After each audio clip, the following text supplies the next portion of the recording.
Hi అండి, welcome to Mokshita YouTube channel. ఇప్పుడు మనం టేస్టీగా ఎగ్ ఫ్రైడ్ రైస్ ఎలా తయారు చేసుకోవాలో ఈ వీడియోలో చూద్దామండి. ఫస్ట్ ఒక ప్యాన్ తీసుకొని అందులో కొద్దిగా ఆయిల్ వేసుకోవాలండి.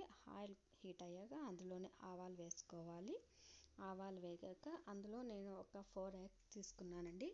4 ఎగ్స్ను బ్రేక్ చేసి అందులో వేయాలి.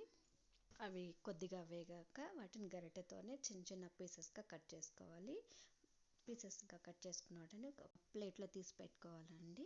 ప్లేట్లో తీసి పెట్టుకున్నాక మళ్ళీ ఒక అదే ప్యాన్లోనే కొద్దిగా ఆయిల్ వేసుకొని అందులోనే ఆవాలు వేసుకొని అవి వేగాక అందులో మనం ముందుగా కట్ చేసి పెట్టుకున్న టమాటాసు, వెల్లుల్లి వేసుకోవాలండి. టమాటా, వెల్లుల్లి కొద్దిగా ఫ్రై అయ్యాక అందులోనే కొద్దిగా సాల్ట్ వేసుకొని అందులోనే కొద్దిగా పసుపు వేసుకోవాలండి. అవి కొద్దిగా ఫ్రై అయ్యాక మళ్ళీ ముందుగా ఉడికించి పెట్టుకున్న రైస్ని అందులో వేసుకోవాలి. రైస్ని అందులో వేసుకొని ఆ మసాలా అంతా మొత్తం ఆ రైస్కి పట్టేలాగా గరిటెతో ఒక 2 మినిట్స్ బాగా కలుపుకోవాలండి. 2 మినిట్స్ కలిపినాక అందులోనే కొద్దిగా ధనియాల పొడి వేసుకోవాలి. ధనియాల పొడి అలాగే కొద్దిగా కారం పొడి వేసుకొని మళ్ళీ ఆ రైస్ మొత్తానికి పట్టేలాగా ఆ రైస్ని బాగా కలుపుకోవాలండి.